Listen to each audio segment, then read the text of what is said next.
Rassemblements, manifestations, les confrontations entre les forces de l'ordre et la population sont fréquentes et souvent l'usage de la force est disproportionné. L'ACAT, l'Action des chrétiens pour l'abolition de la torture, recense près de 89 cas de violences policières depuis 2005. Donc là, nous avons ici des personnes qui sont décédées ces dernières années lors d'opérations de police ou de gendarmerie, certaines par arme à feu, certaines par asphyxie au cours de leur interpellation, d'autres suite à l'usage d'un taser.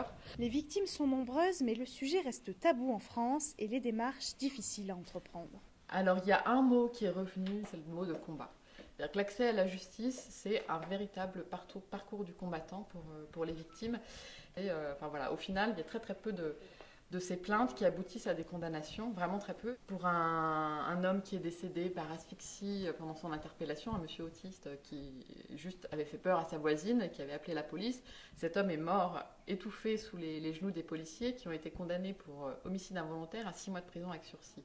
C'est vraiment très difficile pour les familles qui, pour la plupart d'entre elles, ne croient plus ni en la police ni en la justice. Alors comment restreindre ces abus? C'est la question que soulève ce rapport de l'ACAT publié le 14 mars dernier.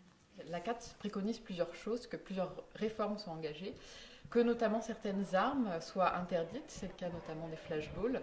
On préconise également sur d'autres armes que des études médicales soient engagées, c'est le cas pour les tasers notamment. Et on préconise également la création d'un organe d'enquête indépendant qui serait chargé d'enquêter sur ces faits de violences policières. Et ces violences policières touchent surtout les jeunes, y compris les lycéens. Ils participent aux manifestations et sont souvent confrontés aux forces de l'ordre de façon parfois brutale.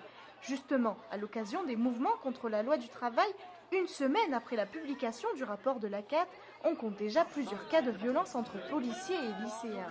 Un phénomène alarmant selon la Fédération des parents d'élèves. Alors les violences policières en marge des mouvements lycéens et en particulier devant le lycée Bergson à Paris ont été condamnées très fermement par la FCPE. On a demandé au préfet de police de Paris, Michel Cadot, de faire toute la lumière sur ce qui s'est passé à Bergson. Il y a une enquête qui est en cours de la police des polices.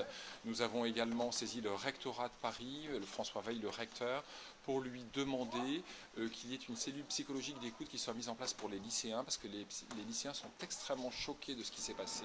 Malheureusement, aucun représentant des forces de l'ordre n'a souhaité parler de ces débordements. En revanche, on nous confie qu'en interne, la situation est tendue et le sujet extrêmement sensible. Des policiers à cran, des victimes en colère, il est grand temps de lever le voile sur un phénomène grandissant.